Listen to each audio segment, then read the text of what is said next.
Primeiramente, a todos os irmãos, sejam bem-vindos à casa do Senhor. Há sensivelmente 60 anos, mais propriamente em 1965, uma das mais emblemáticas bandas de rock lançou a sua música mais conhecida, I Can't Get No Satisfaction. Em português claro, eu não consigo ter satisfação. Na década de 60 do século passado, aconteceram muitas mudanças e quebra de tradições que não resolveram a insatisfação da sociedade, mencionada pelo compositor da música.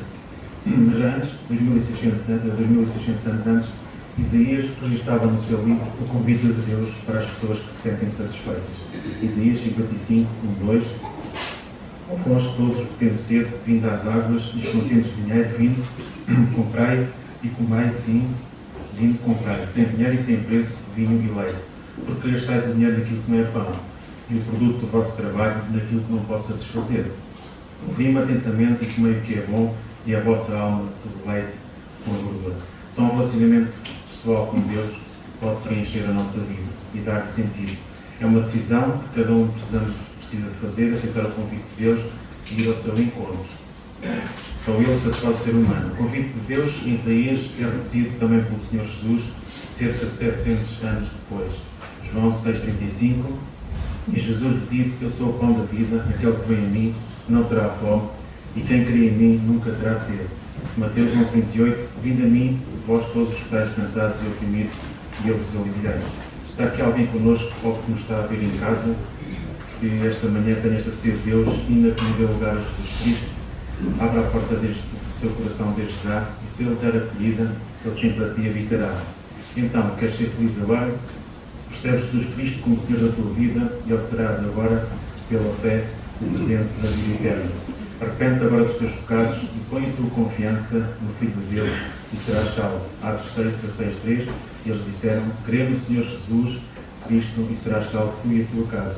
Se fazes parte do povo de Deus, o povo mais feliz da terra, mas por algum motivo deixaste os problemas deste mundo e se te afastassem da verdadeira felicidade, convido-te a voltar os teus olhos para o autor e consumador da tua fé, o dador da tua vida. Vê onde tens falhado e deixa as coisas que têm ocupado o espaço que somente Deus pode ocupar na tua vida. Não sejas como os 3 primeiros tipos de semente da parábola do semeador, que caíram à beira do caminho, tinham raízes fracas e deixaram-se envolver pelos espinhos. Germina antes na boa terra do Senhor, a fim de dar frutos. João 7:37-38.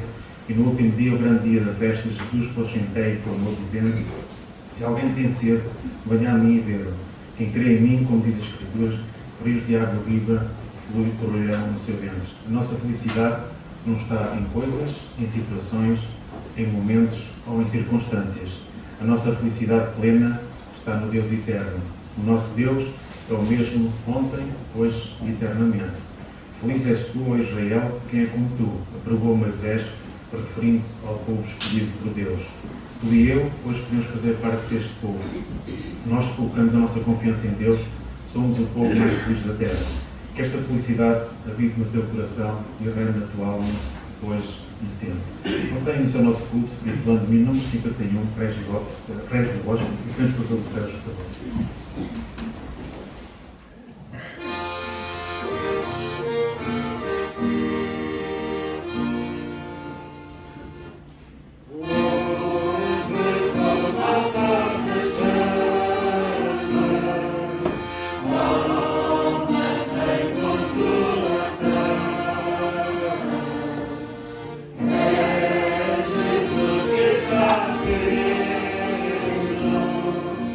Oh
certeza expressa pelo apóstolo Paulo em Gálatas 2:20: já estou crucificado com Cristo e vivo, não mais eu, mas Cristo vive em mim. E a vida que agora vivo na carne, vivo-a na fé do Filho de Deus, o qual me amou e se entregou a si mesmo por mim. Estamos também a fazer as palavras do compositor, do autor do hino 428 e pô-las em prática.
Eu iria pedir à nossa irmã Helena Figueiredo para isso a benção do Senhor. Pai nosso, que estás no céu, em nome do teu amado Filho, o nosso querido e amado Salvador, nos temos reunido neste lugar mais uma vez para juntos exaltarmos o teu nome glorioso. Santo, santo, santo é o Senhor, e a Ele queremos render o nosso louvor, a nossa adoração, a nossa gratidão pela grandeza do seu amor para conosco, porque condenados estávamos ao inferno, Deus nos amou e nos deu o seu Filho amado, aquele em quem tinha todo o prazer. Foi esse que ele enviou para, na cruz do Calvário, ele expiar os nossos pecados. Por isso podemos cantar: eis o véu para nós rasgado. Cristo que na cruz morreu, ele nos tem perdoado, nos tem lavado e purificado de todo o pecado. E pelo sangue derramado podemos ir como sendo o nosso mediador entre o Deus e os homens.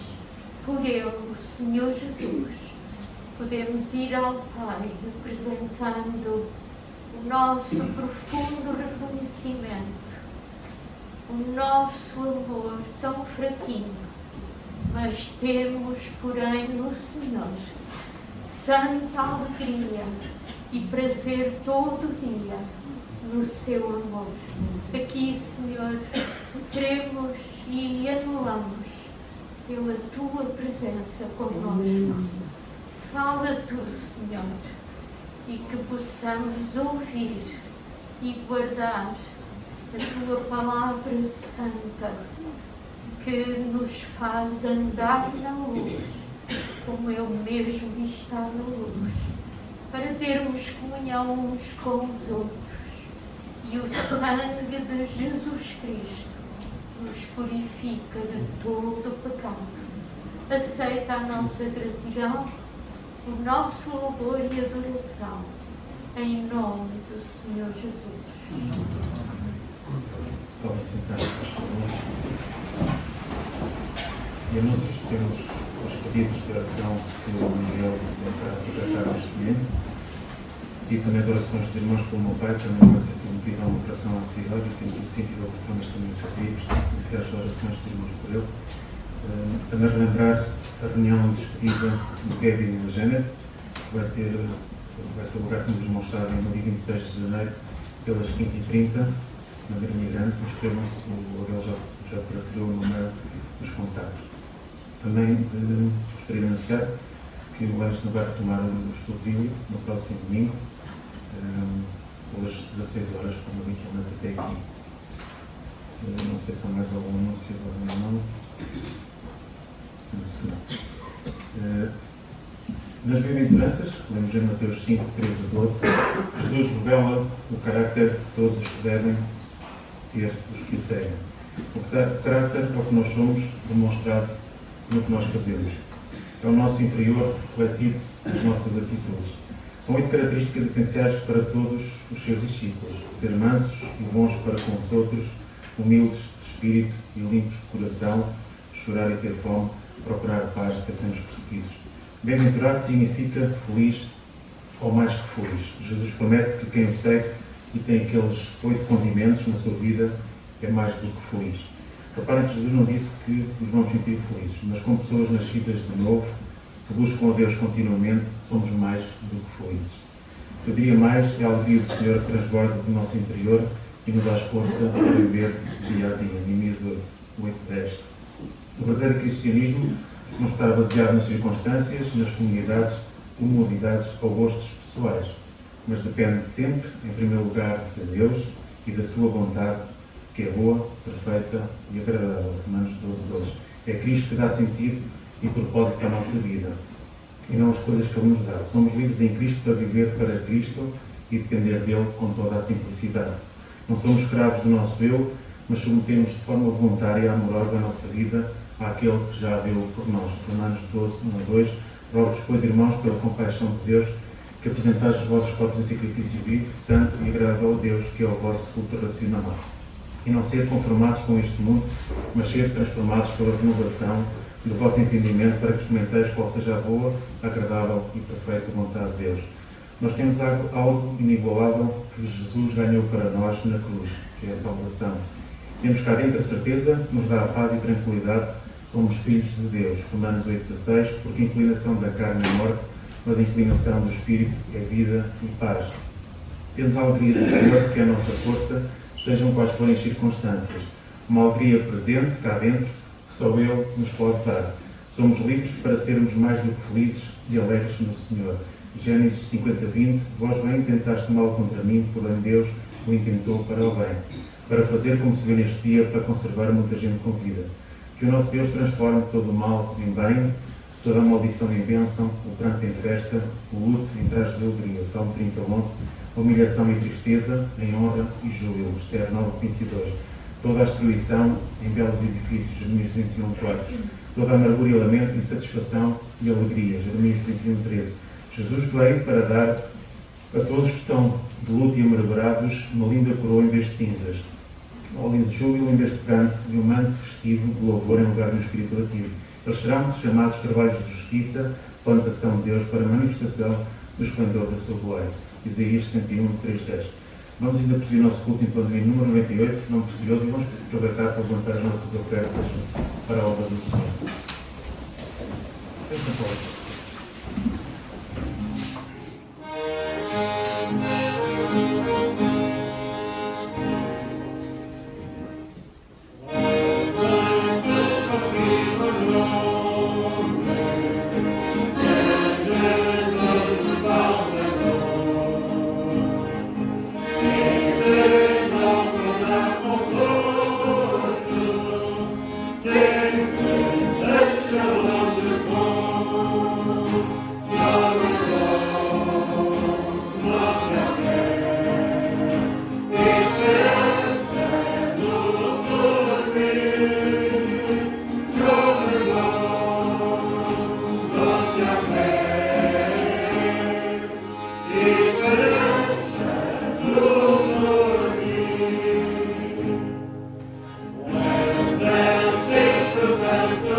Ainda antes de ouvir a palavra de Deus, vamos ter agora uma participação da Escola Dominical, que era para termos pedido também sempre, pelos discípulos da vida, não foi possível.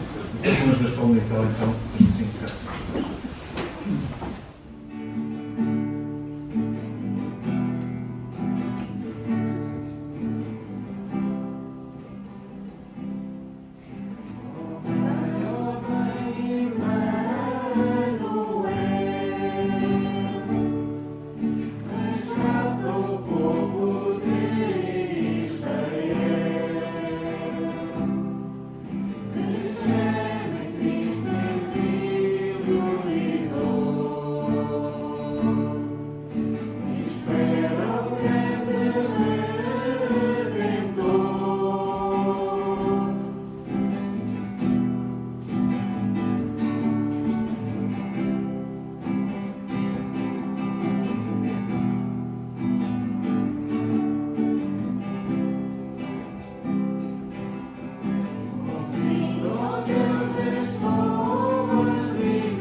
Vamos agora escutar o que Deus tem para nós também, só por ser a apresentação do público. Temos uma mensagem aqui no final.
Aqui foi. Se eu tirar isso aqui, vai escapar. Bom dia, igreja. Bom dia. A graça e a paz do nosso Senhor Jesus, Senhor e Salvador Jesus Cristo esteja com todos nós hoje e sempre. Já vou tirar minha máscara, peraí.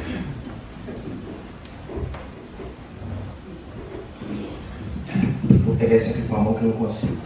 É muito bom estar de volta. Muito bom estarmos de volta. Tivemos um tempo muito bom lá no Brasil, aproveitamos bastante, encontramos com todos, encontramos inclusive com o Covid, né? Aliás, ele nos encontrou, né?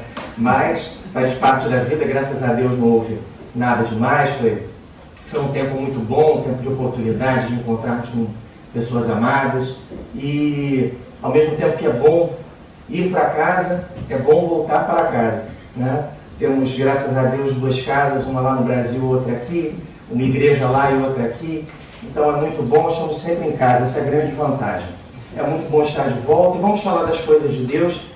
Eu pensei em falar com os irmãos sobre coisas velhas e coisas novas, usando como base o texto de Mateus lá 13, 51, 52.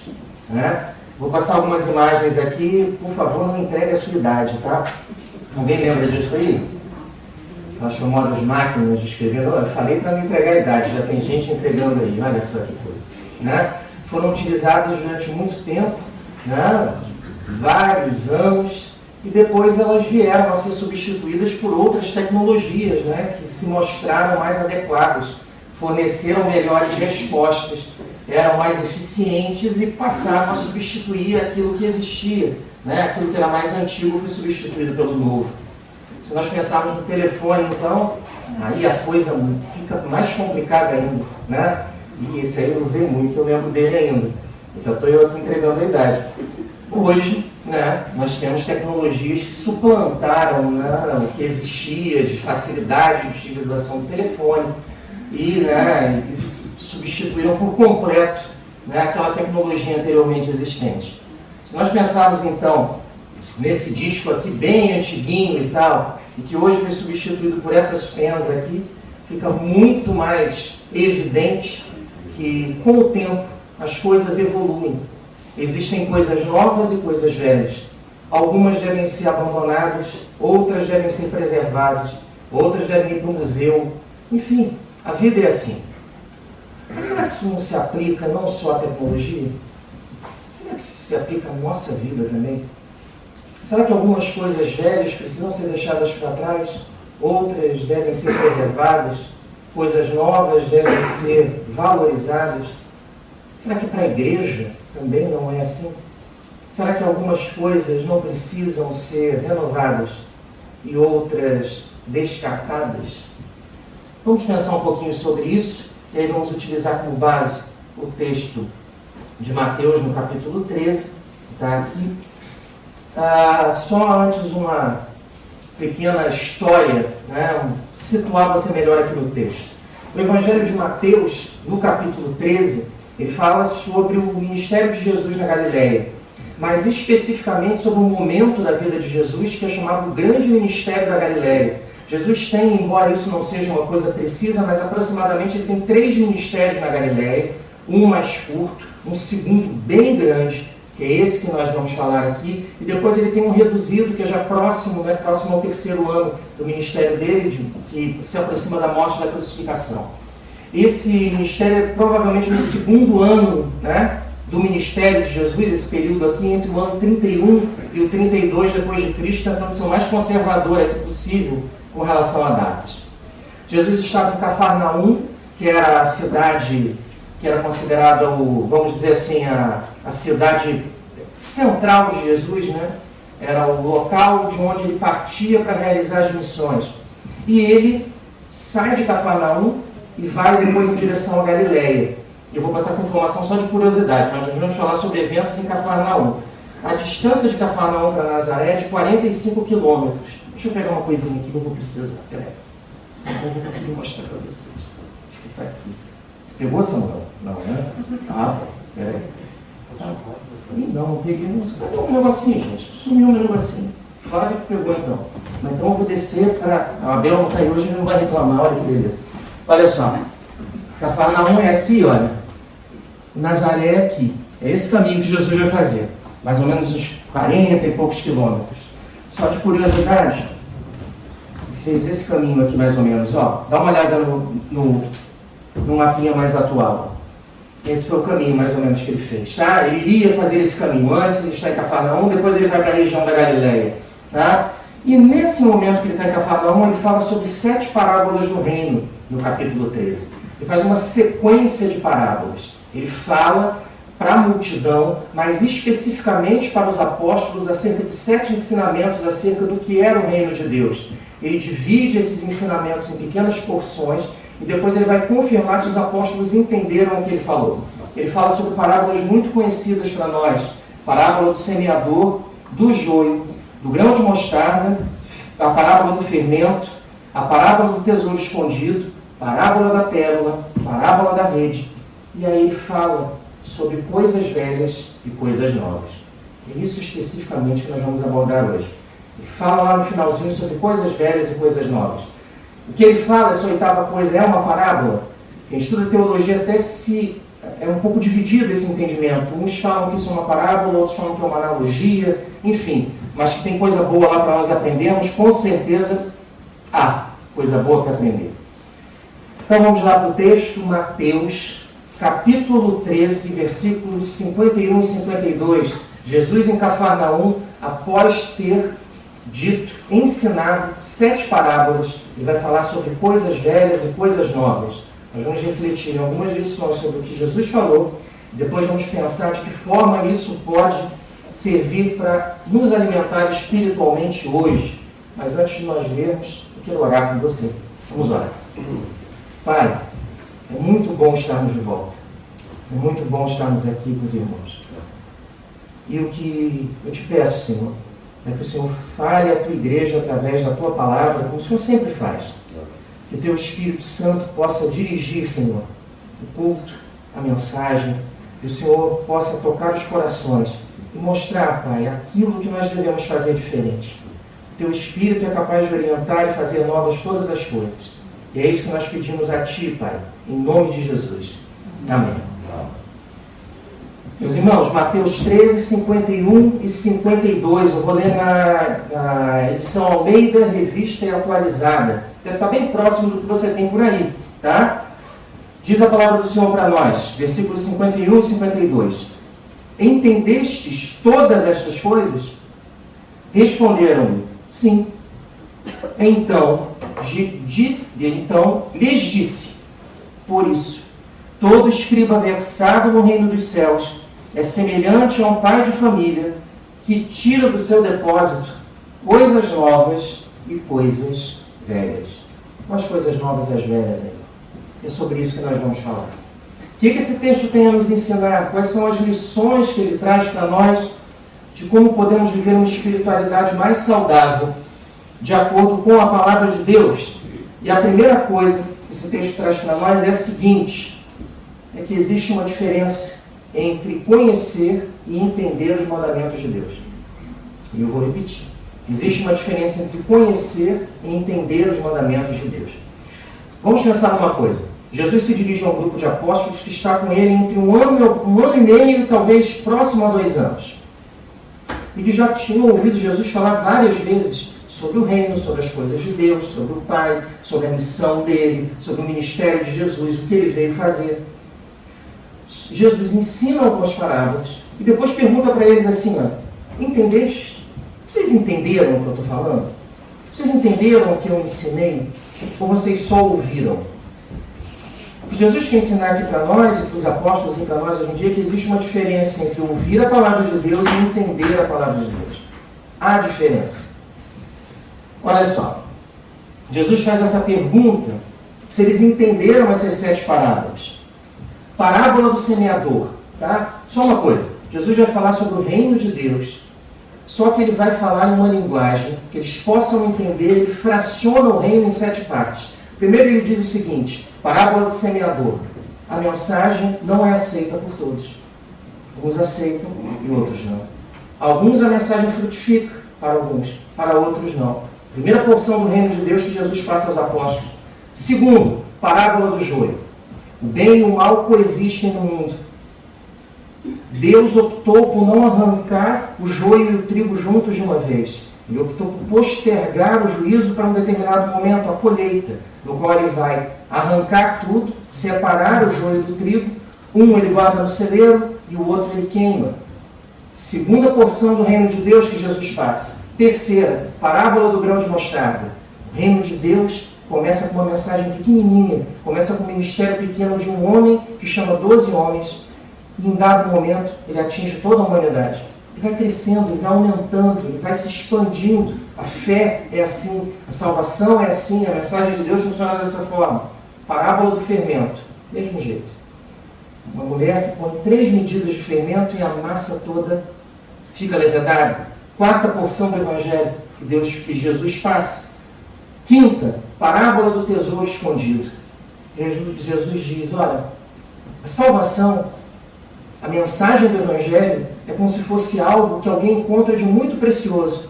E quando ele encontra, ele larga tudo que ele tem e passa a viver de acordo com essa nova realidade. Olha como é que Jesus vai fazendo didaticamente, mostrando para eles. Jesus começa, a mensagem não é para todos. O bem e o mal coexistem no mundo. Por isso que Jesus é o didata perfeito. Ele vai passando as mensagens progressivamente para os apóstolos. Parábola da pérola. A mensagem de Deus, o Evangelho, a salvação é uma coisa tão importante como uma pérola valiosa que um homem encontra e passa a viver para preservar aquele tesouro. E por último, a parábola da rede. Jesus fala, o reino dos céus é semelhante a um homem que vai, homens que vão para a pesca, lançam as redes e no final eles vão separar os peixes que são bons dos peixes que são ruins. Entendeu o que Jesus quis fazer? É isso que Jesus pergunta para os apóstolos. Vocês entenderam esse conjunto de mensagem, esses ensinamentos progressivos? Começa com a mensagem não sendo para todos, com o mal existindo na humanidade e termina com Deus jogando a rede e separando aqueles que são dele e que não são. Aí ele pergunta para os apóstolos, compreenderam? Aí os apóstolos, sim, entendemos. Nós entendemos, sim. Entendemos o que o Senhor quis dizer. Aí ele progride. Fala assim, então agora podemos progredir. Mas o primeiro ensinamento é esse. Existe uma diferença entre conhecer e entender a palavra de Deus. Eles conheciam, mas Jesus queria saber se eles entenderam de verdade. E nós? Conhecemos ou entendemos? Tem coisas da palavra de Deus que nós entendemos e outras que nós só conhecemos.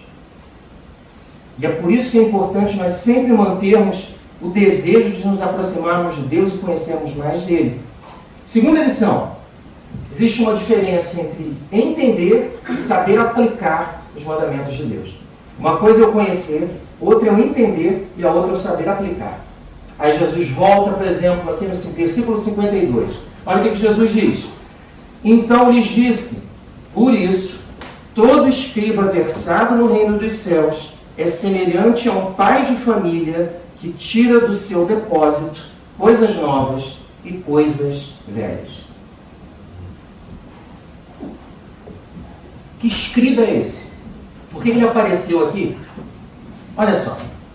O que Jesus está querendo dizer é o seguinte. Ele usa uma alegoria de um escriba. O escriba é a impressora do mundo contemporâneo. O escriba era alguém que vivia para copiar textos. Não havia impressora, era cópia, era manual. E o que acontece? Um escriba que se dedicava às coisas de Deus, ele pegava os textos do Velho Testamento e constantemente copiava. O que acontecia com tanta cópia por ele lidar tanto com o texto? Ele decorava aquilo.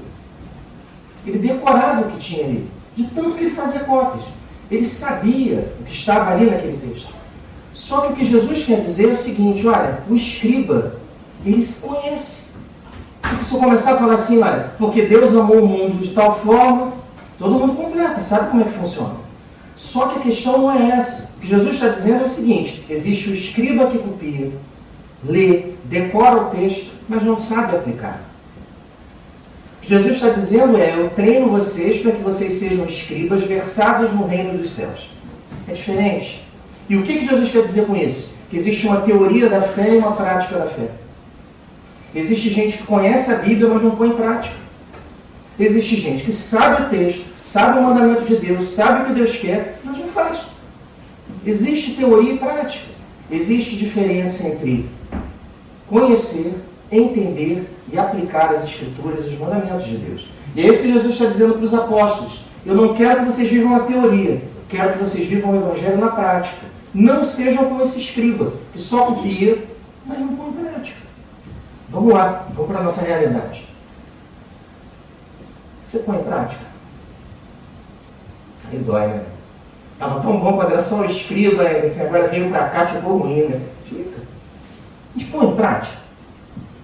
Aí aquela resposta, às vezes sim, às vezes não, né?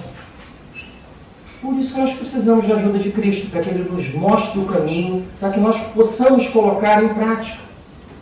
Precisamos lembrar do ensino, entender o ensino, mas pôr em prática. Você não sabe o que acontece? Ele vem na igreja 5, 10, 15, 20, 30 anos e nada muda. E não é isso que Deus quer. Terceira lição. Entender e saber aplicar os mandamentos de Deus permite que se viva de maneira mais sábia. Entender e aplicar os mandamentos permite que eu viva uma vida mais sábia, mais adequada. Olha só o que Jesus fala aqui no 52, vou ler de novo aqui para você. Então lhes disse, por isso, todo escriba versado no reino dos céus é semelhante a um pai de família que tira do seu depósito coisas novas e coisas velhas. Na tradução aqui, isso não fica muito bom não para a gente. O mais correto aqui na tradução do original para a nossa língua hoje seria isso aqui, olha. Homem prudente. Jesus está dizendo o seguinte: quem põe em prática a palavra de Deus é um homem prudente. Ele é alguém que sabe administrar a vida de maneira sábia. Ele vive de forma diferente. Ele consegue, nas escolhas da vida, escolher melhor, porque ele escolheu andar com Deus. Nas escolhas que ele precisa fazer na vida. Quando ele precisa escolher entre coisas velhas e coisas novas, coisas que servem, coisas que não servem mais, como eu mostrei no início, ele tem condições de escolher de maneira mais qualificada, porque ele tem discernimento acerca das coisas de Deus. É difícil? Na teoria, não. Mas na prática, é. Não é simples. Mas lembre-se, terceira lição, entender e aplicar a palavra de Deus, os mandamentos de Deus, tornam a vida mais sábia, mais simples, mais fácil. E é um bom caminho para se pensar em coisas novas. Quarta lição, e essa é bem importante. Em nossa vida, na igreja, há lugar para as coisas novas e para as coisas velhas. Algumas devem ser conservadas e outras devem ser descartadas. E eu vou ler o texto bíblico para que você fique com esse 52 bem aí na sua cabeça. Então lhes disse, por isso, todo escriba, homem prudente, versado no reino dos céus, que conhece a Bíblia na teoria, não só, mas na prática. Ele é semelhante a um pai de família, ele é um homem prudente, que tira do seu depósito coisas novas e coisas velhas. O que Jesus está querendo dizer aqui? O que ele está querendo falar? Quando Jesus fala de coisas novas e coisas velhas, o contexto original aqui ele está dizendo o seguinte: quando um homem é versado nas coisas do reino de Deus, ele consegue tirar coisas, ele guarda um tesouro, e ele pode tirar coisas boas, tanto do velho ensinamento, que a gente chama de Velho Testamento, como do novo ensino, que é o Evangelho, do Novo Testamento. Ok? Esse é o significado original do texto. É isso que Jesus está querendo dizer. Eu quero projetar isso um pouco mais para a gente, na nossa realidade, aqui. O que Jesus quer dizer é que há espaço na vida, não só para o Velho e para o Novo Testamento, que eles estão presentes integralmente na igreja, mas que há espaço na nossa vida para o Novo e para o Velho. Existem coisas na nossa vida que acompanham a nossa vida o tempo todo. E existem coisas que são renovadas. Existem coisas na igreja que são feitas do mesmo jeito desde o século I. E não vão mudar, porque não podem mudar. São mandamentos de Deus. Mas existem outras coisas que podem ser agregadas à comunidade cristã. E nós temos uma dificuldade grande com isso. As comunidades mais conservadoras têm uma certa dificuldade com isso. Deixa eu te falar. Algumas coisas na nossa vida, na igreja, elas precisam ser preservadas. Precisam. Outras precisam ser substituídas. Sabe por quê? Porque tem coisas que a gente faz de liturgia, às vezes, de fé, que parece que está no museu. Tá? Isso é uma mensagem para qualquer igreja que seja conservadora, gente.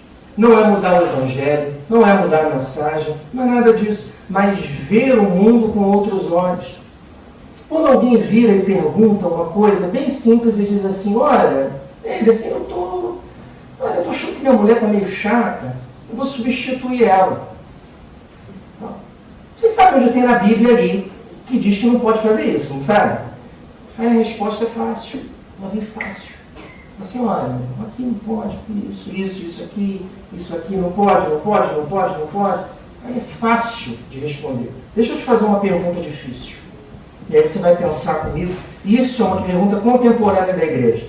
Anderson, eu tenho um filho e ele já disse para mim 2 ou 3 vezes que ele é homossexual. Mas ele disse que tem vontade de ir à igreja. O que eu faço?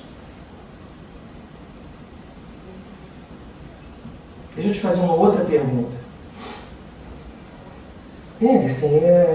Quando eu fico sozinho em casa, eu vejo algumas coisas que eu não devo na internet, de pornografia.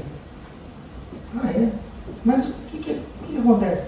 Eu procuro coisa de pornografia de meninos. Você entendeu o nível de diferença da pergunta? Viu como é difícil responder? Viu como é complicado? O problema é que às vezes nós pensamos em responder com uma máquina de escrever. Só que nem sempre a resposta está lá. Precisa de mais cuidado, de mais carinho, de mais elaboração, estar mais perto. Esse é o dilema da igreja. A sociedade anda muito mais rápido do que nós conseguimos responder. E nós ficamos assim, ó. O que eu falo? O que eu falo? Aí sabe o que a igreja fala? Nada.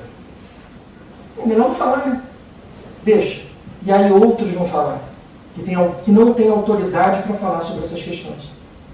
Esse é o dilema da igreja. E é isso que nós precisamos pensar. Pensar como a igreja pode se comportar diante de coisas novas. Pensar como a igreja deve responder perguntas novas. E o que a igreja precisa fazer de diferente. E é difícil pensar isso? É. Olha só. O problema é que muitas vezes nós buscamos preservar o que precisa envelhecer. E aquilo que é novo, nós descartamos. Porque temos dificuldade em responder. E essa é a crise da igreja contemporânea. Ela olha a sociedade e fala assim, o que eu faço? Aí fica assim, ó. Aí ela faz assim, ó. Ela peca por omissão. Ela não fala.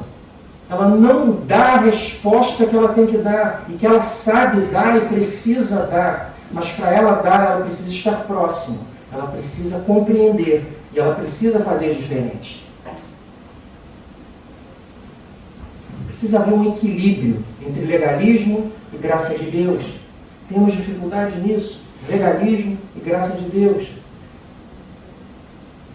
Alguns, dentro de qualquer comunidade cristã, só se importam com o velho. Aí é aquele saudosismo. Ah, bom era naquele tempo do irmão. Ah, era fogo puro. Então, outros só se preocupam com o novo.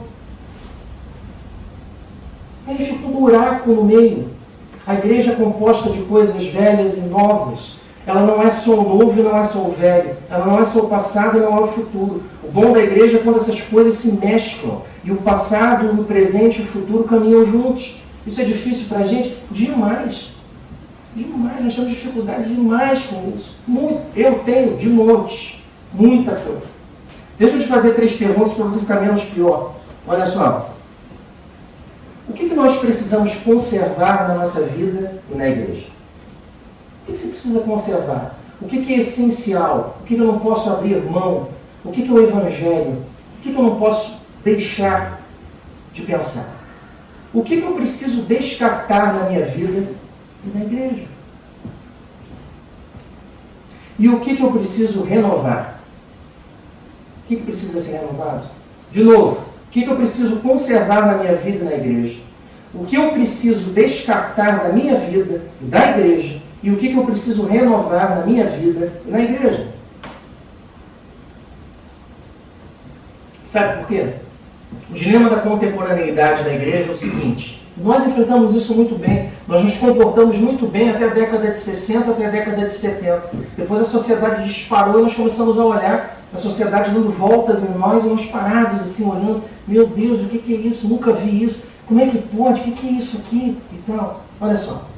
O problema é que hoje, se alguém vier à igreja e perguntar assim, olha, assim, eu tenho interesse em gravar uma música, toca muito no rádio, eu estou gostando muito, tem que dizer como é que eu posso gravar, eu tenho a solução aqui para você gravar, eu apresento isso aqui. Você entendeu que a resposta é inadequada? Entendeu? Vamos gravar a música? Vamos, aqui, ó. Segunda coisa, se alguém vê, hoje esse é o dilema da igreja. É como se alguém perguntasse para a igreja assim, olha, eu preciso tirar uma fotografia aqui com os irmãos ao final do culto. Como é que nós podemos fazer? A igreja responde assim, sem problema nenhum. Pronto. Tá aí, ó. Tirar agora, põe o Abel ali atrás, ele resolve. Entendeu que há uma diferença entre a pergunta e a resposta? É isso, esse é que é o problema. Terceira coisa, olha, vamos filmar o culto, gravar o culto para colocar no YouTube. Né? Aí o que a igreja responde para a sociedade? É isso. Esse é o problema. Quando não se sabe responder, tem que se buscar a resposta. E nisso a igreja falha. Isso não é evangelho novo. Isso não é reinterpretação do evangelho. Isso não é tirar livro da Bíblia, nem colocar livro na Bíblia. Essa é a missão que a igreja tem. Você já reparou que todos os exemplos que Jesus dá são rurais? Isso você já reparou? Semente, pesca, colheita. Sabe por quê? Qual era o ambiente que ele vivia? Ele falava que as pessoas precisavam entender. Se Jesus estivesse aqui hoje, ele ia falar assim, olha, Deus é o Deus de amor que manda mensagem no Facebook todos os dias e você não vê. Ele ia adaptar a mensagem para a realidade do mundo. Mas a mensagem ia ser a mesma. O que ia mudar é só a abordagem. Mas a mensagem não muda. E nós precisamos ter cautela com isso. E eu vou falar disso aqui mais vezes durante o ano, se Deus permitir. Tá? Eu ia falar sobre isso pela primeira vez em março de 2020. E o Covid não deixou. Mas agora foi. Então, graças a Deus por isso. Vamos para a conclusão, meus irmãos? Vamos lá, olha só. O que nós vimos? O que nós falamos sobre a necessidade de coisas velhas e coisas novas que precisam ser revistas, pensadas, refletido dentro da igreja e dentro da nossa vida? Primeira coisa que nós vimos é que existe uma diferença, como nós vimos lá no Evangelho de Mateus, entre conhecer e entender as coisas de Deus. O que Jesus diz é o seguinte, eu falei sobre as parábolas, e vocês sabem o meu ensino, mas vocês entenderam? Nós estamos na igreja, a grande parte de nós já temos uma caminhada cristã muito longa. Você entendeu? Tudo. Eu não. Por isso que nós temos que continuar a caminhar com Jesus. Porque nós não entendemos tudo, mas Ele explica para nós. Segunda coisa, existe uma diferença entre entender e saber aplicar os mandamentos de Deus. Uma coisa eu conheço, outra coisa eu entendo e outra coisa eu ponho em prática. Viver o cristianismo na prática, de forma correta, de forma adequada, fazendo as escolhas que devem ser feitas e tomando prejuízo quando for necessário. Olha que dificuldade. Não ir na maré, ir contra a sociedade, fazer as escolhas que ninguém faz, só porque eu sou cristão e eu tenho que fazer diferente. É fácil? Isso é difícil demais, meu Deus. Difícil demais. Terceira coisa, entender e saber aplicar os mandamentos de Deus faz com que eu tenha uma vida mais sábia. Quando eu entendo as coisas de Deus, eu aplico a palavra de Deus, quando eu tenho que escolher na vida, fica mais fácil. É como se Deus mostrasse para mim, por aqui não. Por aqui não. Vai por aqui. Esses caminhos são de morte. Escolha o caminho certo de acordo com a palavra de Deus. Essa é a sabedoria que a palavra de Deus dá, é a última lição. Na nossa vida e na igreja há lugar para coisas velhas e para coisas novas. Algumas precisam ser preservadas e outras descartadas. E aí eu vou terminar com as perguntas que eu fiz no meio. O que precisa ser conservado na nossa vida e na igreja? O que precisa ser descartado? E o que precisa ser renovado? E deixa eu te falar uma coisa. Eu não tenho resposta para essas perguntas. Sabe quem tem? Adivinha? Aquele que faz novas todas as coisas. Que Deus abençoe a tua vida, cuide da tua vida e principalmente cuide da nossa igreja, para que Ele mostre para nós as coisas antigas, mas que ensine para nós também que precisamos de coisas novas. É muito bom estar de volta, meus irmãos. Que Deus nos abençoe em nome de Jesus. Amém.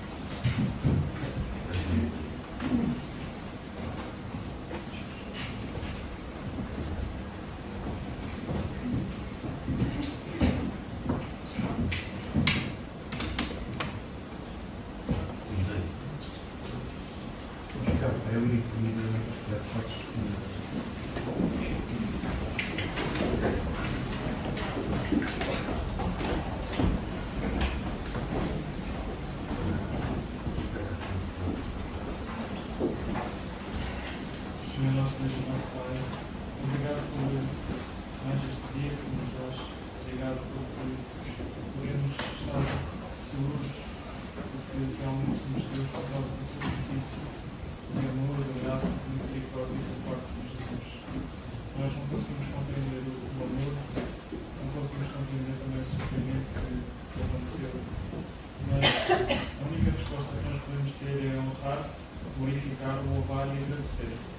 por esse amor tão maravilhoso que alcançou a vida de cada um. E nós estamos mesmo muito gratos por isso. Ajuda-nos, Senhor, a ficarmos com aquilo que nós ouvimos aqui hoje, bem gravado nos nossos corações.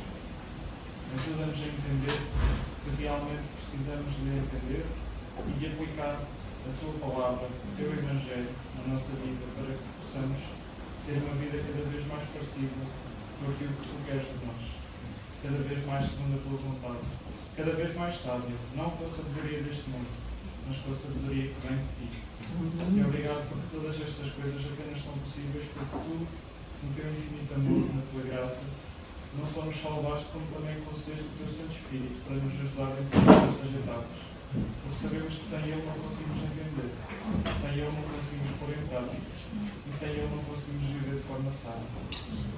Senhor, ajuda-nos a ter esta humildade de perceber que tudo vem de Ti e ajuda-nos a, todos os dias, dobrar o nosso joelho e pedir que Tu orientes a nossa vida, que nos ajudes a ser sábios, que nos ajudes a honrar-te como só Tu deves ser honrado e a viver de forma a que Tu, através de nós, mostres a Tua luz às pessoas que estão à nossa volta. Senhor, ajuda-nos cada um de nós individualmente e ajuda a Tua Igreja a poder realmente, no fim deste processo de entender, aplicar, de receber sabedoria vinda de Ti, que realmente possa nunca mudar a mensagem, mas sim que possa perceber as necessidades da sociedade de hoje em dia e que possa, Senhor, saber, orientada por Ti, como falar do Teu Evangelho às pessoas, que tanto hoje como no tempo de Jesus tão sedentas estão do Teu amor. Senhor, nós olhamos à nossa volta e vemos um mundo perdido, envolto em si mesmo, que necessita tanto do Teu amor, necessita tanto de saber que Tu entregaste o Teu amado Filho por cada um deles. Tu realmente fizeste aquilo que nenhum de nós podia fazer para buscar a reconciliação. E eles podem ter acesso a essa reconciliação. E, Senhor, Tu nos fizeste ministros da Tua Palavra, do Teu Evangelho. Senhor, Tu disseste para nós proclamarmos a todas as pessoas que Tu, Senhor, és Deus, que Tu enviaste o Teu Filho para morrer e ressuscitar e trazer a reconciliação entre os homens e Deus. Ajuda-nos, Senhor, a nunca mudar a essência do Teu Evangelho, mas ajuda-nos a ser mais ousados na procura que nós devemos ter, cada um nas suas vidas, de falar aos outros que estão à nossa volta destas boas novas, destas boas notícias que estão presentes. E realmente, Senhor, é tão bom ver que tudo começou com o ministério de um homem e que agora já abrange milhões e que certamente com o Teu poder, com a Tua graça, abrangerá toda a humanidade. Toda a gente irá ouvir falar do Teu nome, toda a gente dobrará o seu joelho para Te dar a honra e a glória que apenas Tu mereces. E nós estamos muito gratos por a nossa posição tão merecedora, podermos ser parte, podermos ser usados por Ti para tal. Senhor, peço que continuemos a colocar no coração de cada um este desejo e te peço que nos ajudes a aproximar-nos cada vez mais de Ti, todos os dias da nossa vida. Despede-nos agora em paz, ajuda-nos agora no resto deste dia, que possamos continuar a louvar-te, a agradecer e, por favor, dirige-nos em todas as coisas. Tudo isto nós te pedimos agradecidos no nome de